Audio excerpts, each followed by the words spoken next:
Man, oh man, do I have an amazing episode ready for you today, especially if you are a wedding photographer that values getting the soul of humans in front of you and really capturing those authentic, candid, in between moments, but in a layered, deeper way.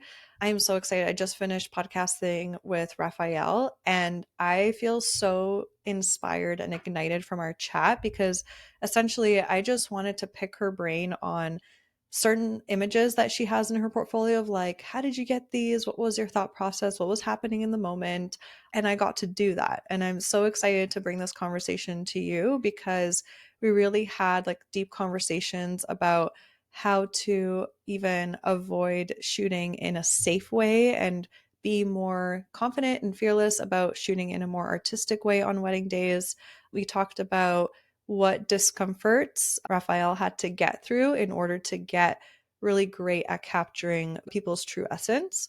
And we also talked about some go to tricks that she has to make people not pay attention to her on wedding days. So that was really fun.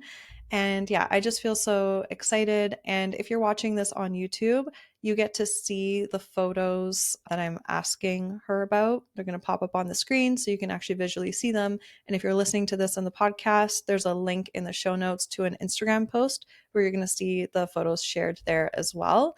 And yeah, it's just a great conversation between two photographers that have been both in it for 13 years photographing weddings. And I actually learned some things as well that I'm bringing to my upcoming August wedding season. I call it my August wedding season because I have 7 weddings this coming August. It's July right now that I'm recording this. And she just gave me this whole new fresh inspiration and perspective that I can bring to those wedding days and just go even deeper with my storytelling, which I'm always looking to level up on my storytelling. So, yeah, so I'm excited to share this conversation with you. And just to introduce Raphael to you, Raphael Granger is a documentary wedding photographer working between Canada and Europe. She's photographed over 350 weddings, and her work focuses on capturing emotion, presence, and meaningful connection, whether through digital or film. Her background is in visual arts, journalism, and fashion photography, and she brings that layered perspective into how she sees and tells stories.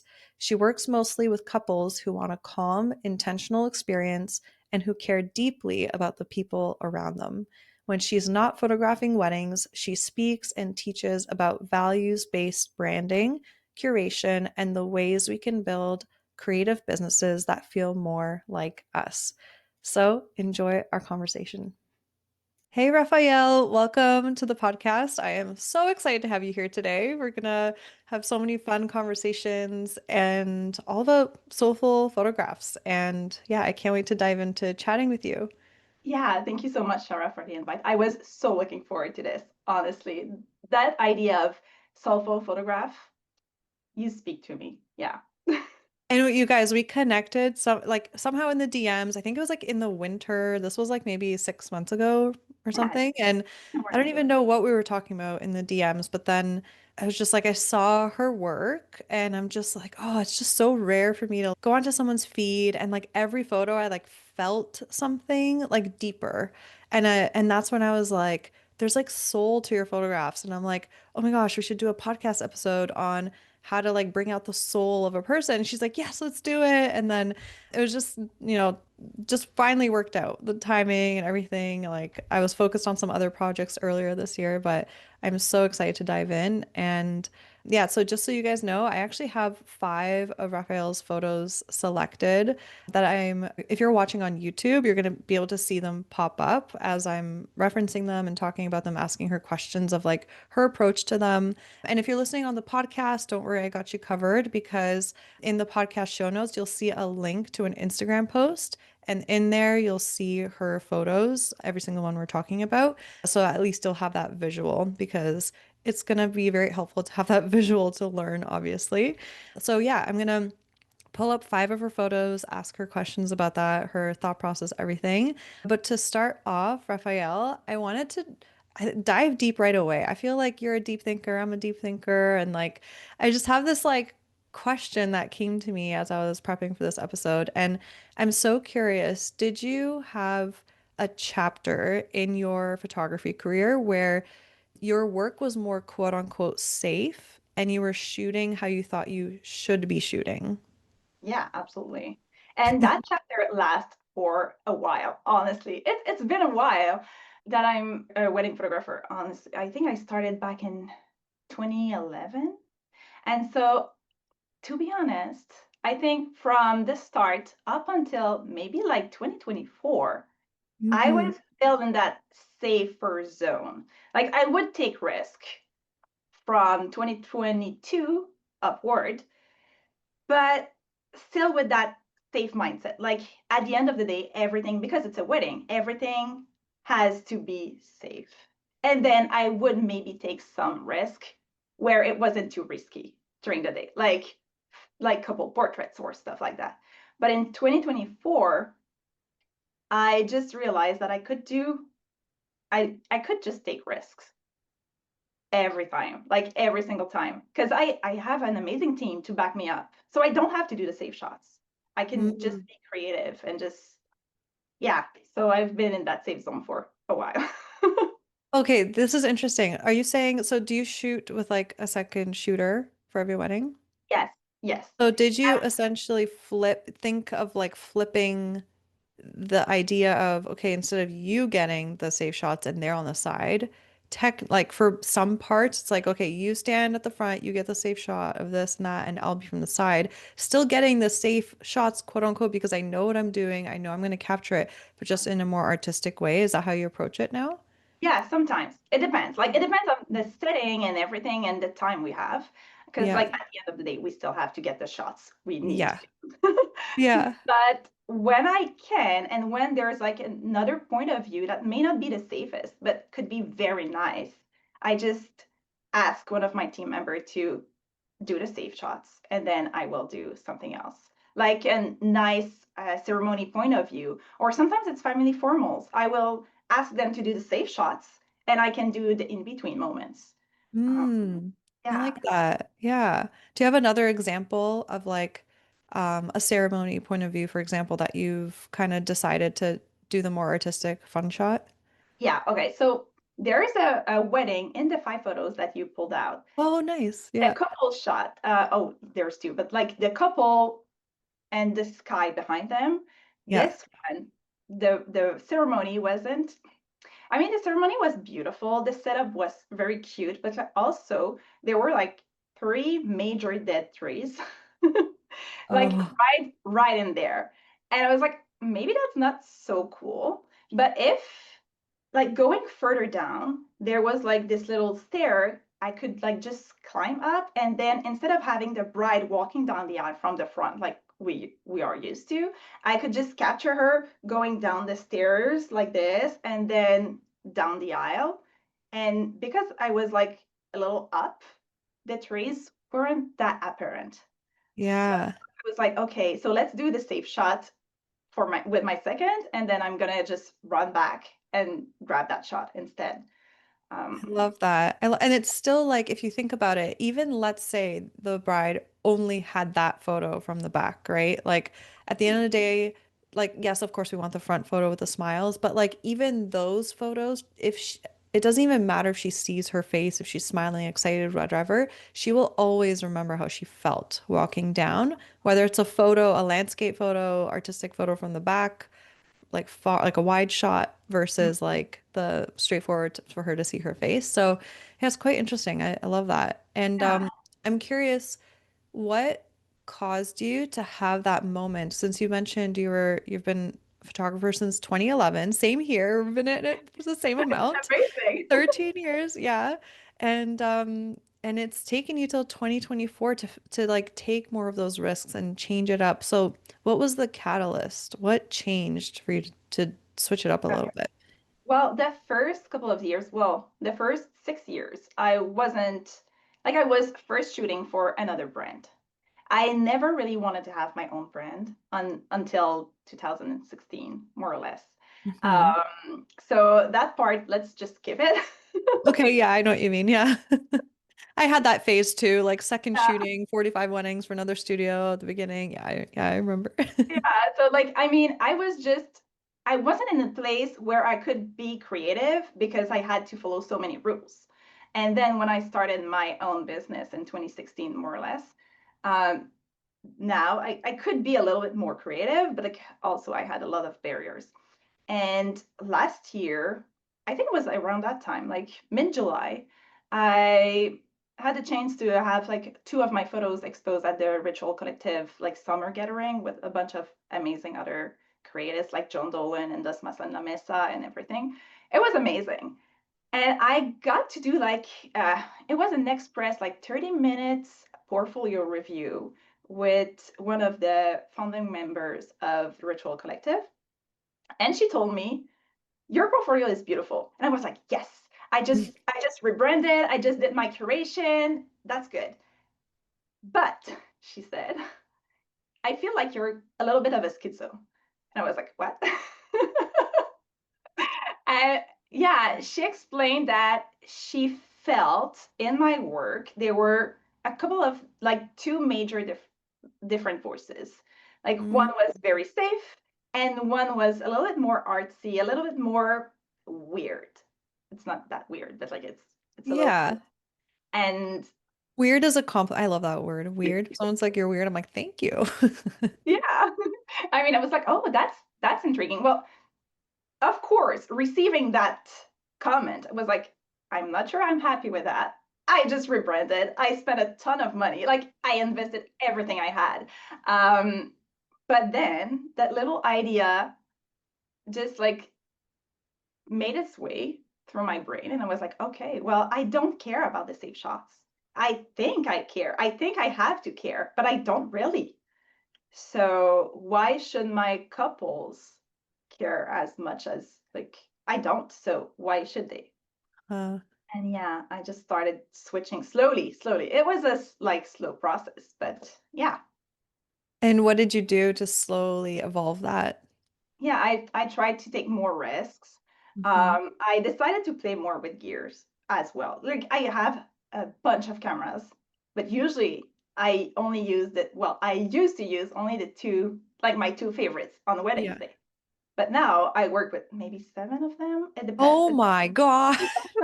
What? Yeah, like Wow. I've been doing film since 2005, something like this, maybe a little earlier than that, actually. And I, for some reason, I never really wanted to implement it into my wedding work. But last year I did. And Mhm. now like I shoot, I don't want to say half of my wedding on film because like it's not many shots, but like a good 15 to 20 rolls each wedding. So Yeah. yeah. Wow.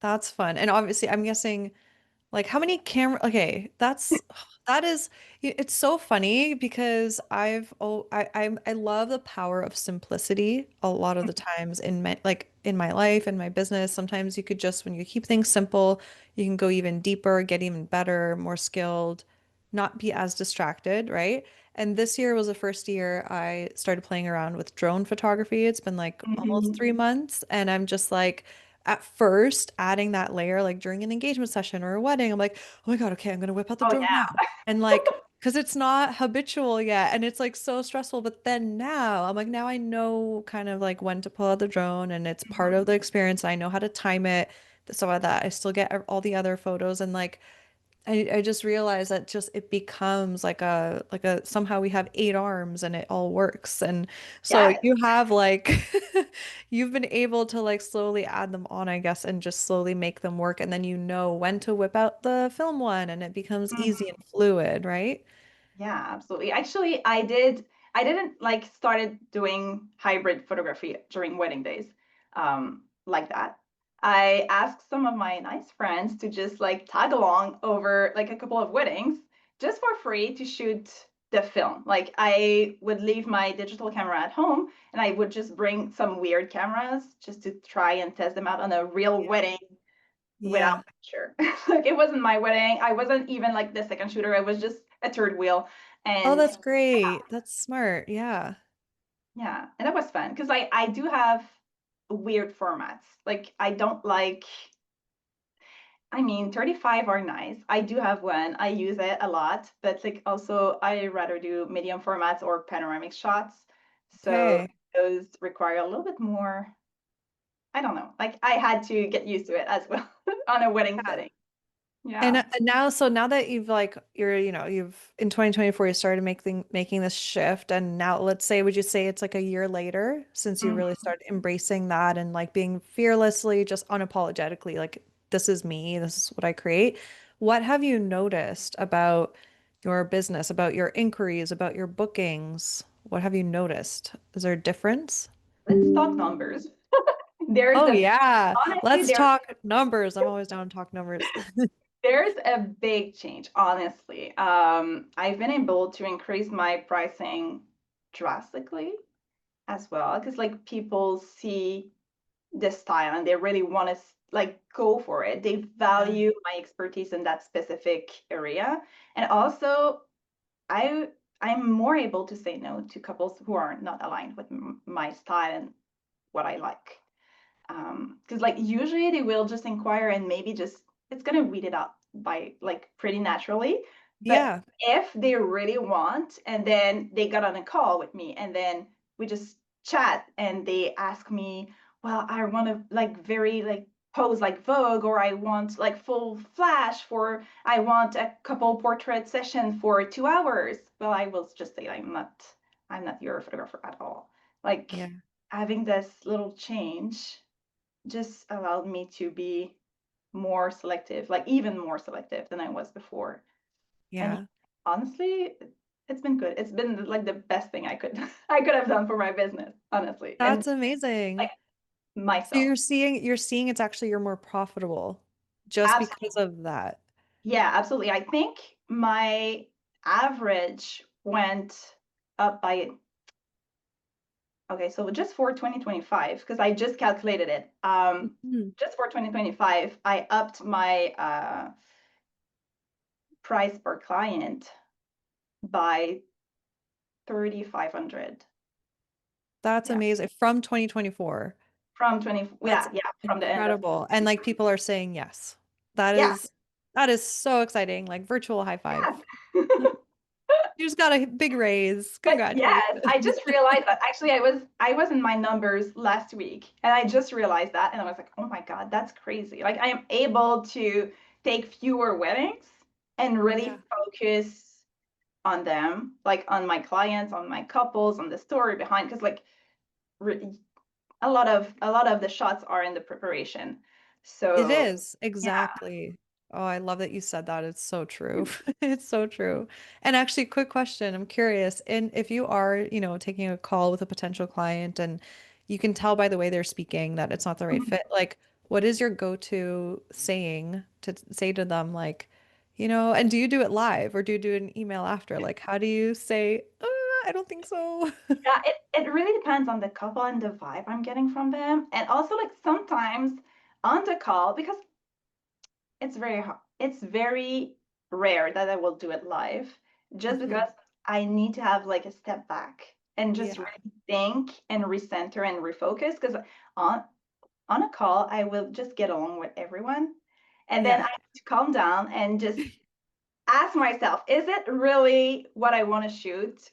Mm. Am I the best person for them, or do I just like their energy and everything? But the whole wedding in itself, it's not my forte. Like if they want a Yeah. lot of poses and if they want a long couple session, that's not me. That's not Yeah. yeah. So usually I will just send an email after with a lot of like at least 3 to 5 recommendation of photographers that are available, who I trust and I like, and who are like more suited to serve them well. Yeah. And do you say something like how do you say it in a way where it benefits them, right? Because it's more of like something I say is like, I want you to have the best experience with your wedding photographer, whether that's me or someone else.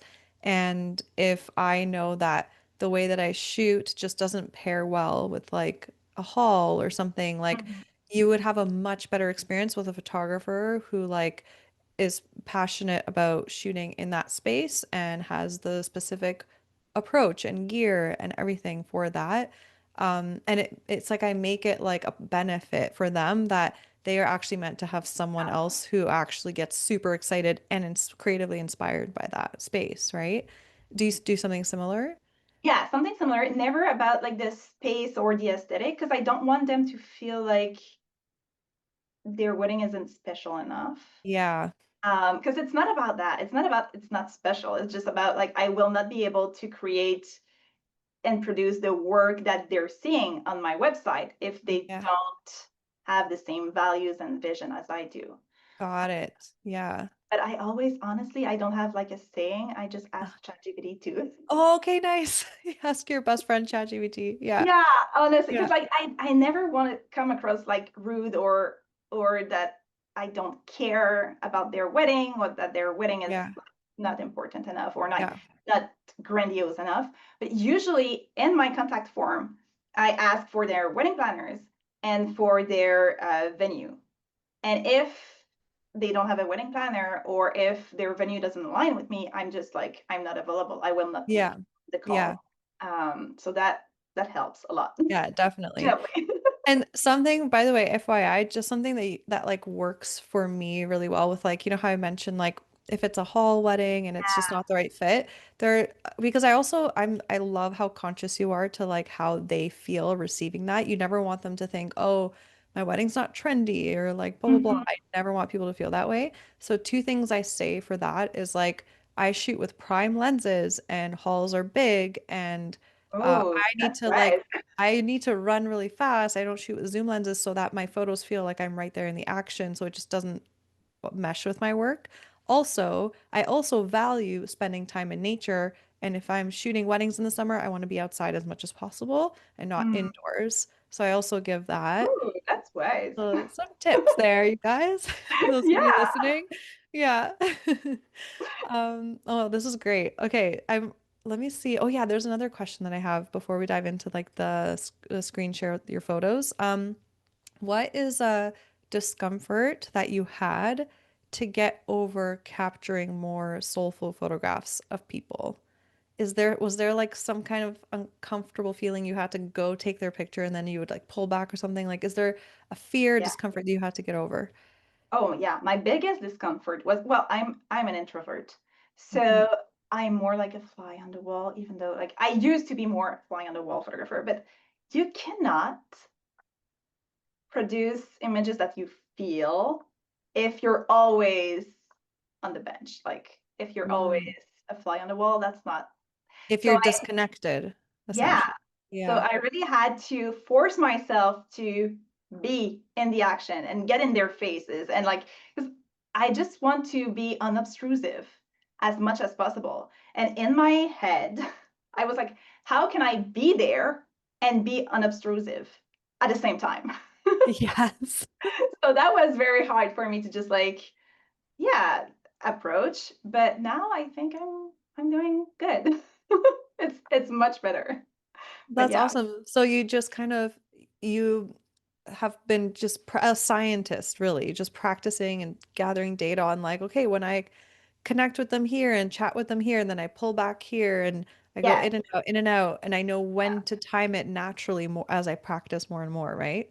Yeah, and also I ditched zoom lenses as well. I was Mhm. like, okay, if I need to get in there, so I really need to get in there. If I have a zoom lens, like I have nothing against zoom lenses, but like for me personally, when I work with a zoom lens, I get lazy. And Yeah. and so Yeah. I really wanted to force myself to get in there. And so sometimes I would challenge myself to just shoot an entire wedding, not entire, but like touch my 85 at the least possible. Mhm. And then be on my 35 or my 24 for the whole day or and then Yeah. it got even crazier because I last season I had a 16 for like 95% of the wedding. A And 16? yeah. Whoa. Oh my gosh. That would be It was fascinating. I've not looked at a wedding through a 16 ever. I'm like, whoa, that's a whole nother world. it was like one of the best wedding I had last Oh, season. cool. That's awesome. Oh, I love that. Okay, and one more question. So, do you have like a go-to trick that just is coming up for you right now to that helps for people not to pay attention to you? Like if you're like in that zone where you're like, oh, okay, it's later in the day, people now kind of know me, they feel comfortable, and that's like, or even if it's in the beginning of the day, at any point in the day, when you're like, oh, just I really want them to just not pay attention to me right now. Is there something that you're able to pull out of your ass and just do, and magically they don't pay attention? Oh, that one is hard. Like it depends on everyone energy, but like matching the energy is a big thing. Like Yeah, if you're able to have the same energy, you will not stand out as much. So of course, like if it's the first 15 minutes of the day, they will pay attention to you, but yeah, then they will just like forget about you for some reason because you have the same like quiet energy and quiet pace.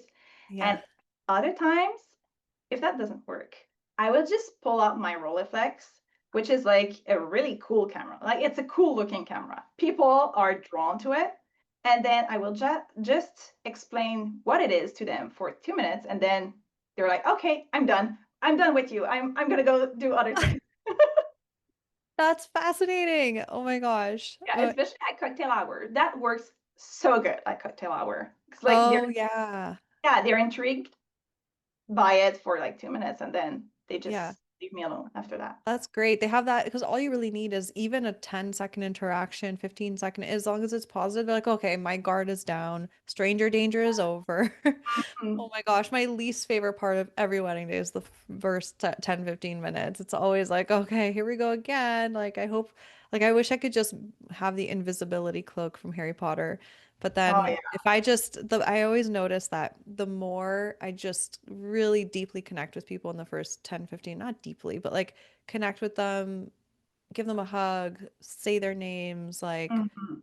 be really just relaxed but happy at the same time. It's just like, that part goes away really quickly. If I Yeah. go in and I'm in my head and I'm like, it's awkward, I feel awkward, I feel it's just Mhm. lingers. It lingers and Oh, I'm like, it's worse. It's worse. But if you have the chance to have like a welcome dinner, or like welcome party, rehearsal yeah, dinner, something before, that's the best. But like I know not every wedding has that, but yeah, if you do, it changes everything. Like you get to connect with mom and dad and like yeah. everyone, and It's that's the so true. yeah. And by the way, guys, that's a great way to upsell rehearsal dinner coverage. You saying that everyone will just be so much more comfortable and at ease on the day. And don't you want them to have a really relaxed experience on on your wedding day? Like, yeah. But it's Yeah. facts. It's facts. So yeah. And yeah, it's a good upsell. It's amazing. Like I would rather do full wedding weekends, Uh-huh. or full wedding weekends than like a bunch of different weddings. So Yeah, yeah. I know what you mean. Okay, so let's dive into these photos here. I'm gonna share my screen.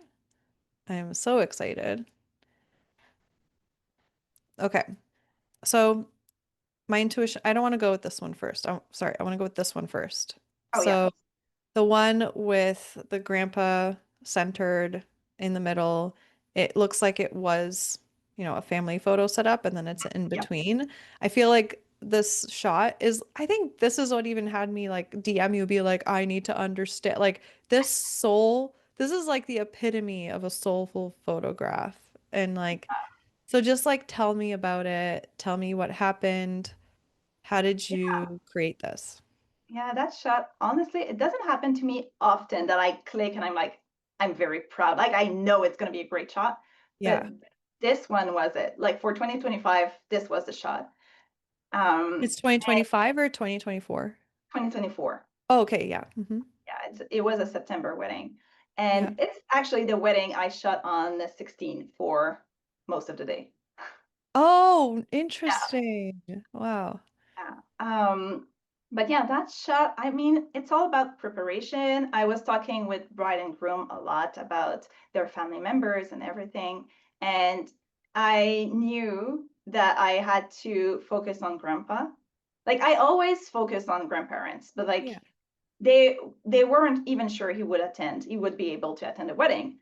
So I was like, okay, health issues. We need to focus on the fact that he's there and he's present. And we're going to capture as many photos as we can for him while he's there, because he might leave mid reception. He might leave, like, we don't know. So I was just asking my second photographer to gather everyone around me. And it was like, big family, very loud people. And he couldn't move. He was like sitting there waiting for it to be over, like people. Yeah. And I was just like, this is what their family is all about. It's not like about smiling and like looking nice. It's just like the chaos and the Mhm. presence and being there and surrounding each other. I mean, it was just their family and it was their dynamic. So yeah, and it's fun because like we have 5 generations in this photo. So I was like, Wow. if I could have a photo of my grandpa like this, I would like treasure it for sure. So That's amazing. And so I'm curious. So firstly, you yeah, mentioned your second photographer was they gathered everyone and they were directing with their yes, voice and telling people where to sit and when to stand, and you are looking for moments in this time. yes, yeah, yeah. I mean, That's so smart. yeah, because like, Talk about, you know how many photographers like I find I amp myself up for family photos because I'm like, you know what, this is still very special, very important. So I like look for the excitement in it, but it's obviously not the most exciting, but you figured out a way as an artist to make it exciting for yourself. yeah, in 2023, I was like done with family photos. Like family formals were the death of me. And I, I mean, I was like so ashamed of feeling like that because it's still like Ah, it's a it's a special day, and those photos will be the most treasured photos of the whole day, like in 20 years. yeah, yeah. So I really needed to infuse a little bit more passion in this specific moment of a wedding. Mhm. Um, so yeah, having my second just directing everyone, yelling because I don't have a loud voice. I don't yell. Like I You don't outsourced the yelling. I love that. because like it was the part of family formals that I hated the most. So I outsourced it and then I could just like focus on small in between moments like this. Yeah. Yeah. That's amazing. Okay, and my other question is how did you get the idea on how to sit him so perfectly centered and straight and symmetrical? Like I never would have thought that. I always think of like if people are when I do the family photos where they're kind of standing and seated, I Mm-hmm. angle the chairs so they're a little bit angled and people are sitting kind of more on an angle because I always just think in my head flattering, maybe. Mm-hmm. But this is so much more powerful. Like, and yeah, how did you think of that? Yeah, actually what you don't see is that all the other chairs were in an angle, but then the family was just moving them all Oh, over. as they always do. Yeah. But that one was very like straight facing because he had mobility issues. Hmm. And for him, being in an angle was hard. And Oh, I really wanted him to be in the middle because like my most of my brides and grooms are introverted as well. They don't want to be the center of attention. Like, of course they will be because it's their wedding, but they really want the focus to be on their people.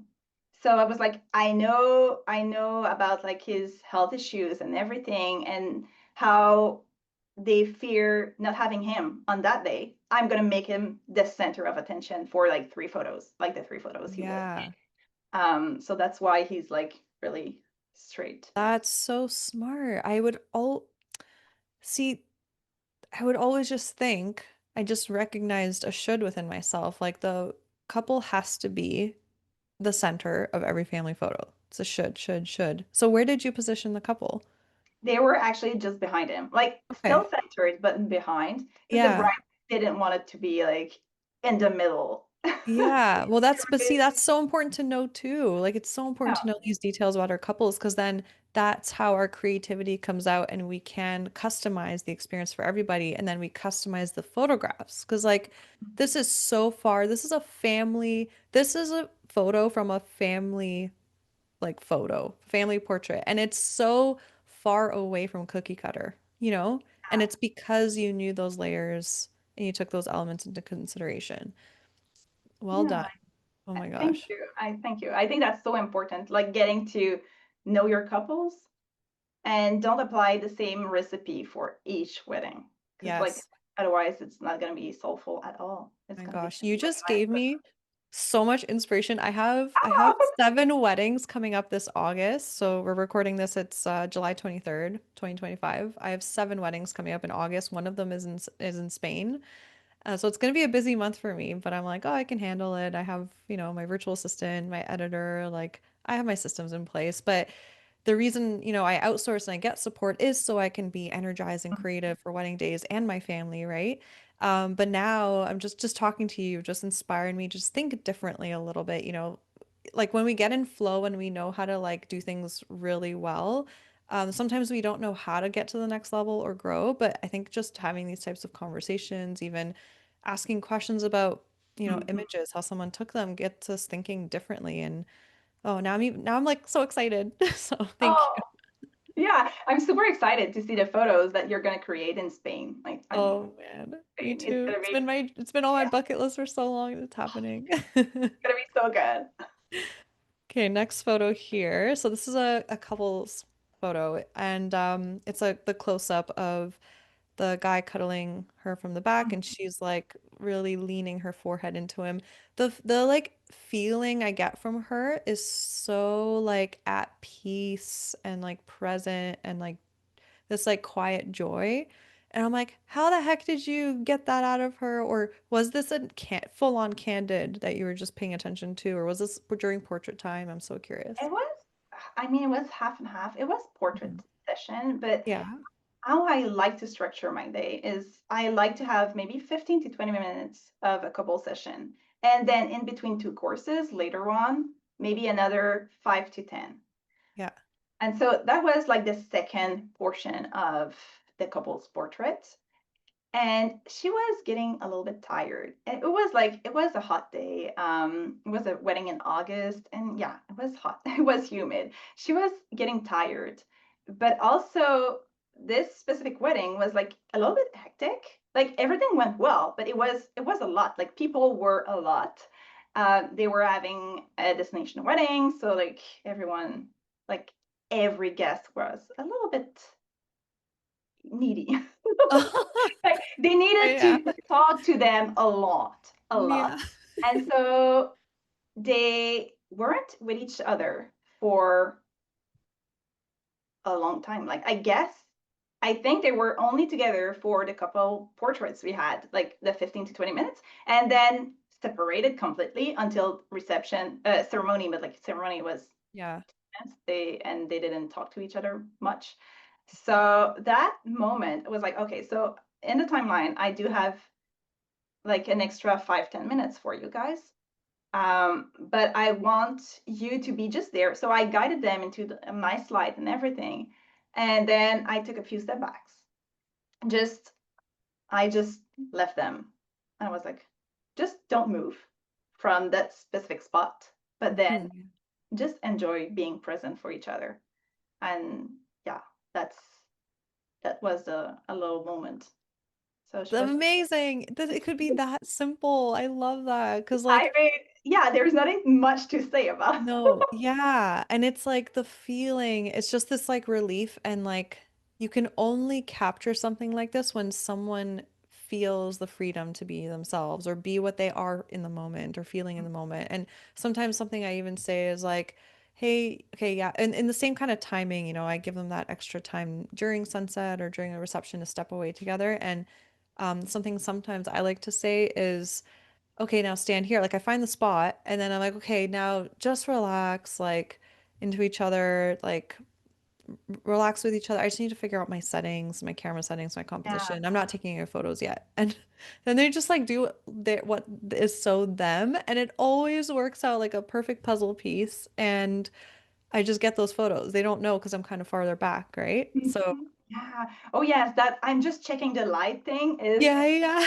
it's it's so useful. Honestly, it is so yeah, useful. They're like, oh, I don't have to smile. I don't have to yeah. put my shoulders back. I don't, and yeah, they just relax. And oftentimes the test shots are the best. Yes. Oh, that's beautiful. Okay. And then, okay, this photo. Oh my gosh, I am so curious. I want to know because these napkin situations can happen out of nowhere. And then I know that if it comes out of nowhere, it's unlikely that you maybe got this photo with the framing. But my guess, this is my guess, and then I want you to tell me how you did it. I'm gonna guess that, they you knew they were going to do it because they did it once, and then maybe you had an idea of how to photograph it, and then you were just ready. I don't know. How did you do this? Okay, you're almost right.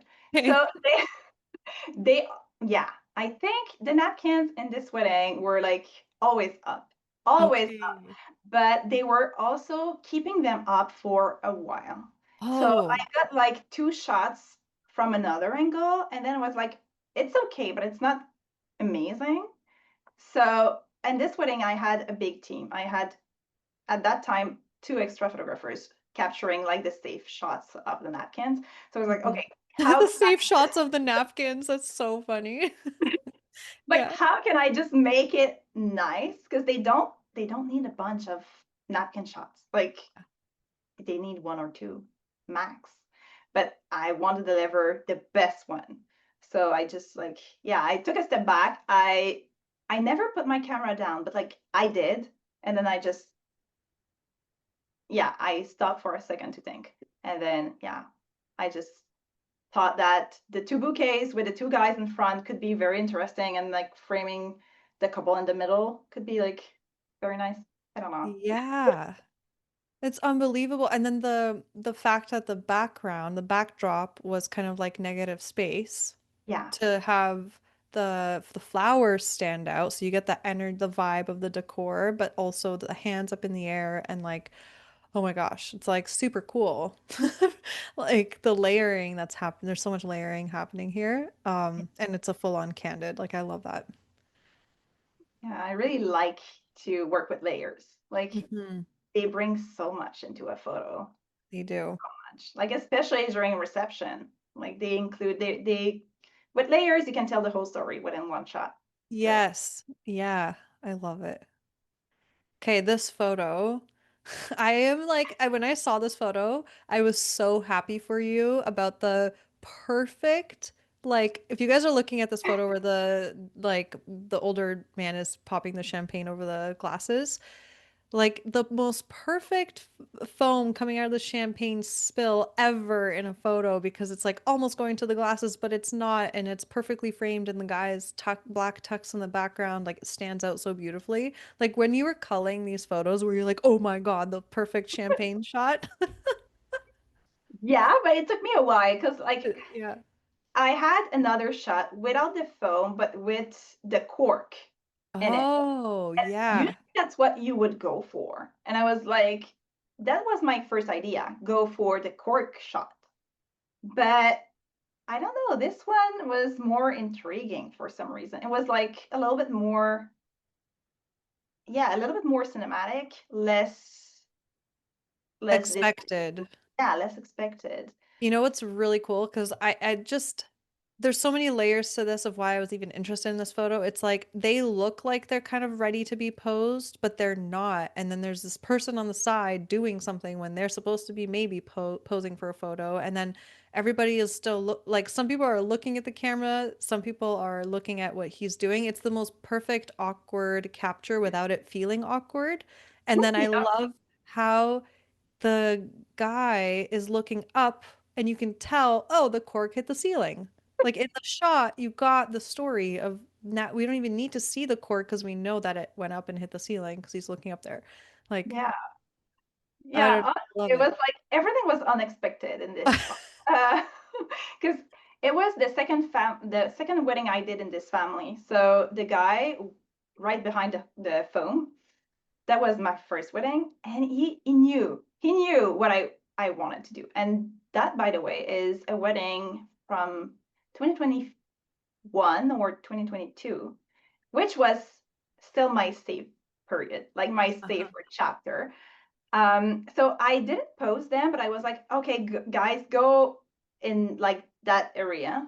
And he just posed everyone. And then the groom needed to Oh, sit yeah. down because he was like, I don't want to like do this little thing. So Yeah. I'm gonna sit down. And I was like, actually, that's not bad. It's Yeah.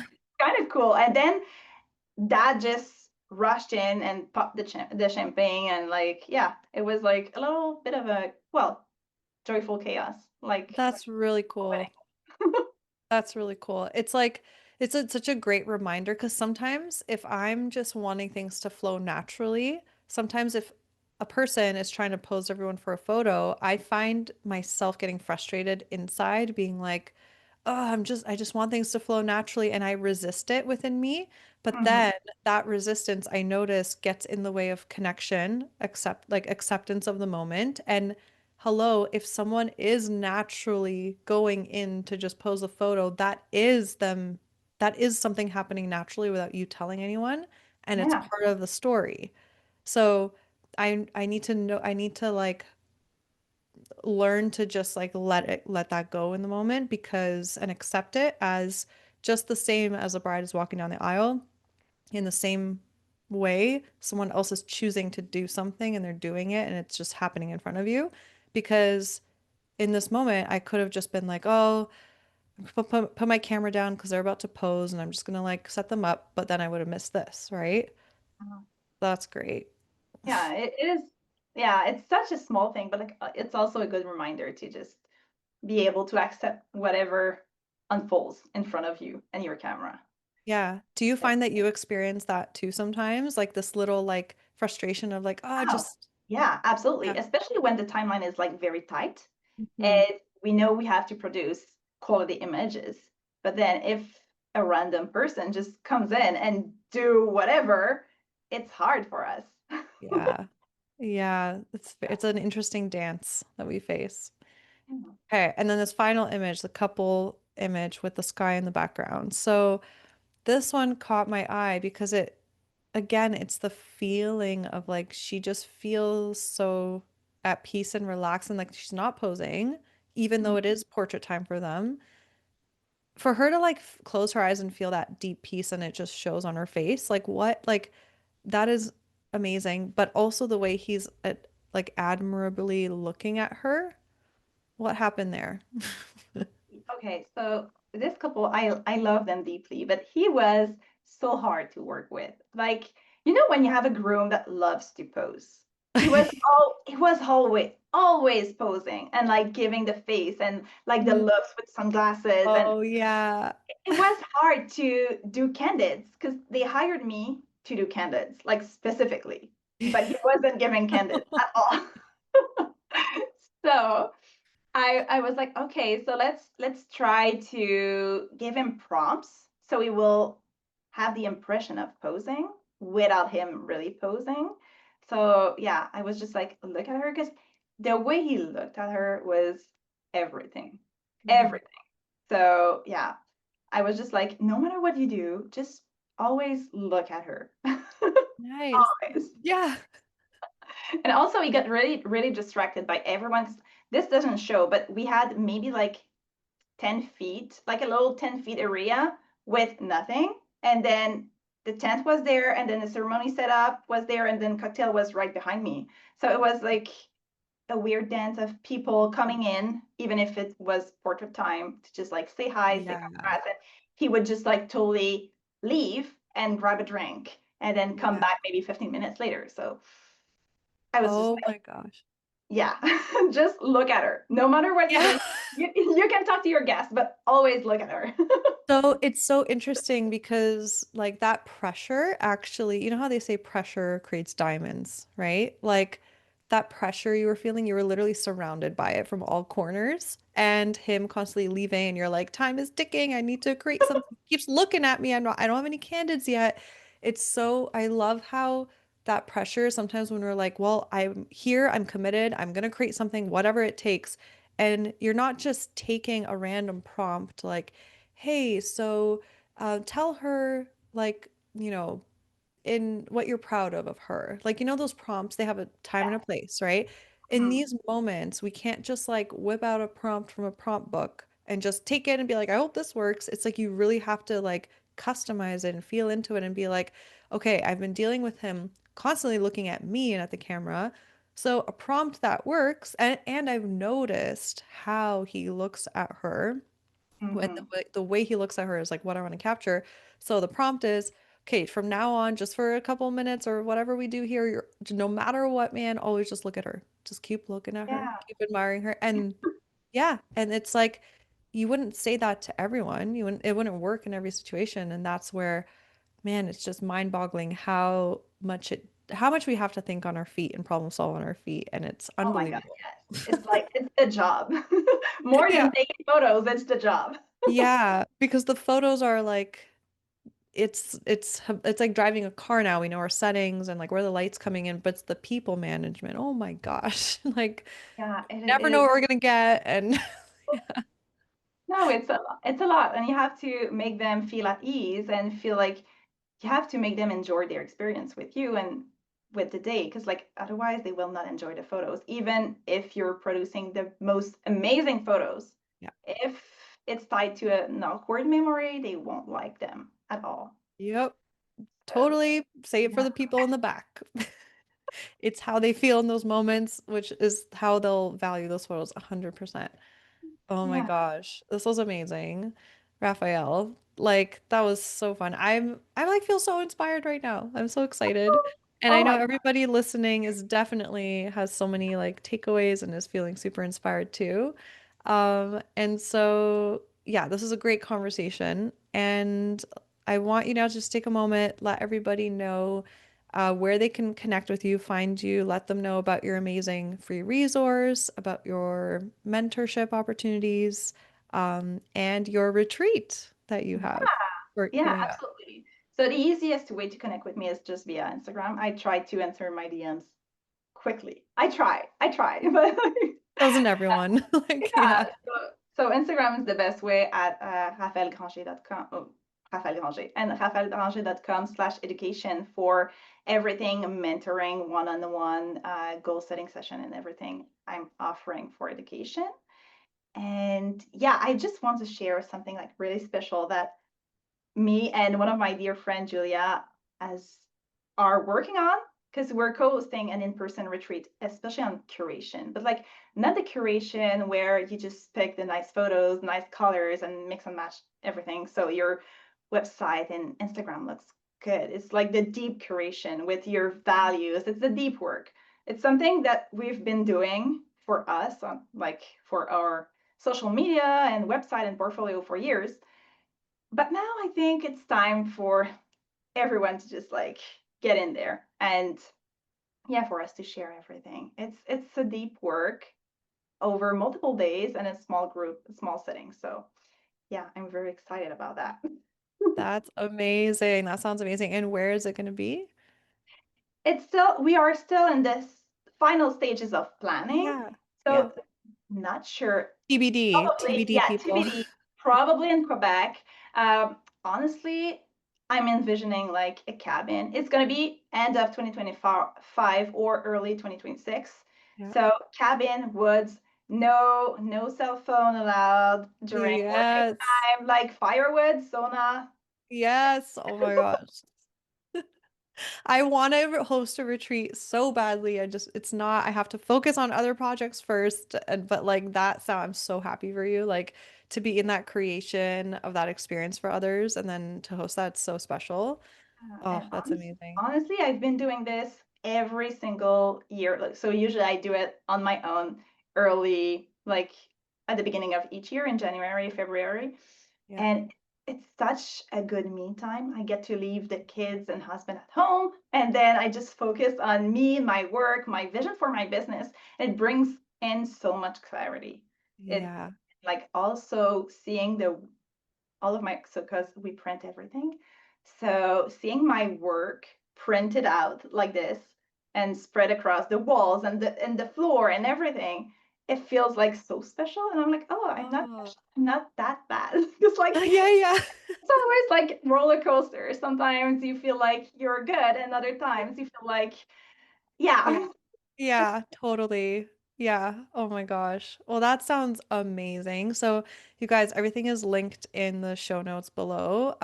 By the time you're listening to this episode, the waitlist link will be up for that retreat. That sounds amazing.